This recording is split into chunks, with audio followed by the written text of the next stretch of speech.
The video you're about to watch is something that will bless your life in no small measure. Yes, it is 3 mistakes you should never make as a seer or someone called into the prophetic ministry. But before we dive into this video, if you have not subscribed, do where to subscribe and hit the notification button down below so you'll be notified of all amazing videos I post per week that would bless your life. Now, what are those 3 mistakes you should never make as a seer or a person called into the prophetic ministry? Number 1 is never you neglect your visions. Never you neglect your visions. Yes, a lot of you, the Lord shows you things, but the reason why these things are not coming to pass is because you overlook them too much. You overlook them, you neglect them too much. God has revealed something to you. God has told you that there is a new dawn, but you overlook it.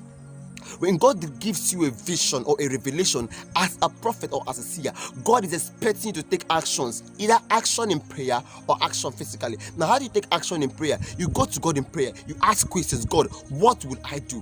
Where will I go from here? What should I do with this? I don't understand this. What is the solution? What is the reason behind this? You ask questions and God brings the answer. Never you neglect your vision. Some of you think when you see things, you just, okay, it's just normal. Or maybe it's my thoughts making these things up. Or maybe I am the one, I am the problem. No, don't ever get entangled in that mistake. A lot of prophets have gone without having solutions to the particular problem God has given to them because they neglected the basic things. Sometimes visions comes in part, but we see in part, we prophesy in part. Sometimes visions comes in part. As it comes, you connect the dots together. You connect different ones to make up a whole sense from it, to make up a standard solution. But now when you begin to neglect these different parts of the vision, you realize that the one that you think makes sense to you is not just the least of something you have neglected the whole. So never you ever neglect your visions. If you're having revelations of vision that you do not understand as a seer or as a prophet, you go and ask questions. Ask God or ask persons you know that are walking in faith, persons you know that God has blessed with wisdom. You ask them questions and they will provide solutions to this particular thing, because every single vision of a prophet are tiny keys, tiny puzzles to a particular thing, to a particular solution you have to bet. So some of the reasons why things are not working as a prophet or as a seer in your life is because you have neglected some of the visions that should have bettered the solutions. You neglected them, and what happened? The devil takes advantage of those neglected visions in order to prefer an ulterior or a negative solution. So never you neglect your visions, okay? And number 2 thing is never you neglect your instincts. Never you neglect your instincts. Most of the times a prophet or a seer is a person that will say, I felt this thing, I felt it, but I just never prayed about it. You must have heard a person say something like, before this thing happened, me, I felt it too. I felt like something was going to happen. You felt it, but what did you do after you felt it? What was the action you took after you felt it? As a seer or as a prophet, if you want to consistently be on top of your game, if you want to consistently be on top of the matter, if you want to consistently be the solution provider, then never you neglect your instincts. Yes, your instinct, your spirit is inside of you. The Spirit of God lives in you. And now because the Spirit of God lives in you, the Spirit of God communicates information direct to your spirit. And that is why you feel like your instinct. Something was just telling me that something was going to happen. I remember a particular time I was in a bus and I had this urge to pray. And all of a sudden I began to pray. I was traveling actually. I began to pray. My instinct was so strong. I was praying, I was crying. After like 15 minutes after that prayer, what happened? The tire directly beside me caught fire and smoke was all over. The bus was moving, but the tire was smoking. The tire was smoking, the bus was moving. Like the bus had to stop. The tire was burnt, fire was coming out. But God took charge of the situation. Because what? As a prophet that was in the bus, what happened? God gave me an instinct to pray. Something told me you have to pray right now. And then what happened? I prayed and that changed. I read a story of a particular man that God told him to look out. And he looked out and he saw someone. He saw someone else. And what happened to this testimony? God told him, go there. Someone just died there, go there. He was so disturbed. God gave him, make him understand that he has to be there. What happened? And he was there. God used him to raise the dead. So never you neglect your instinct. The moment you begin to do that, you will start halting the work of God, the move of God. Yes, the moment you begin to neglect your instinct, you begin to put a halt on the move of God through you. So never you ever neglect your instinct as a prophet. When you feel something, if it's something negative you are feeling, if it's a negative impression, go to God immediately. Give your declarations.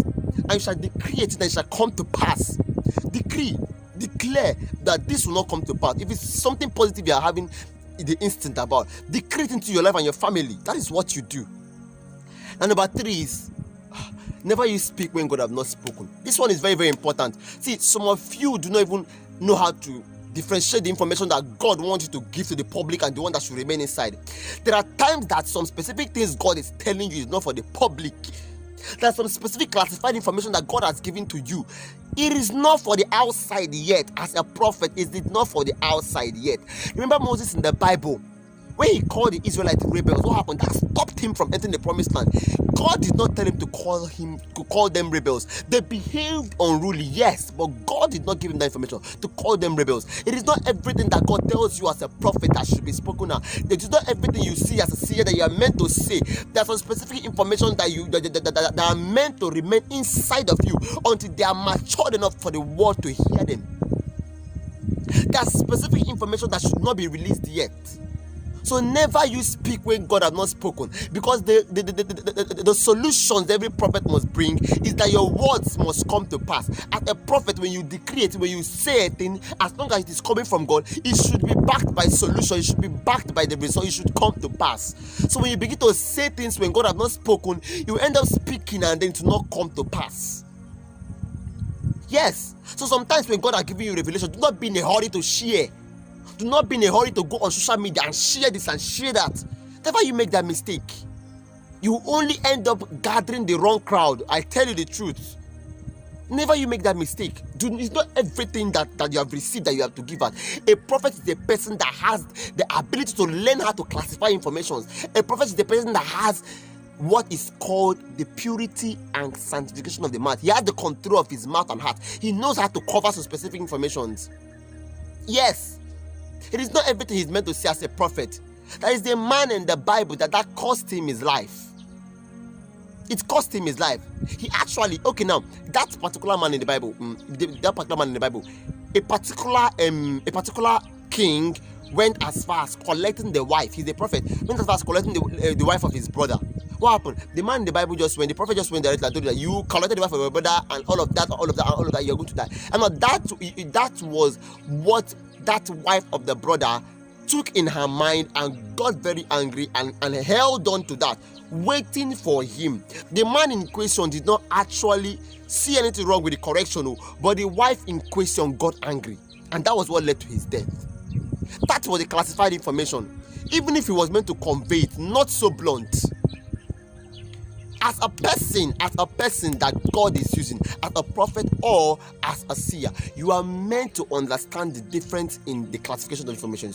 You are meant to know what is to be inside and what is to be outside. You are not meant to speak at every given time. Don't you ever also speak at every single prompting. There are times you are prophesying, but there's some information you can't just say the way they are coming. You just have to calm down and release them based on the wisdom of God. Wisdom is what profitable to direct. Every prophet or seer must learn that wisdom if you must survive. Every prophet or seer must learn how to tread with wisdom, for wisdom is profitable to direct. I want to believe this is a message to someone. Let him that have ears, let him hear. Thank you so much for watching this very amazing video. If you know you have not subscribed, please do it to subscribe, so I'll be blessed of every amazing video I post per week. Don't forget to like, to share, to comment, so that other persons will be blessed from this video too. I love you. God bless you.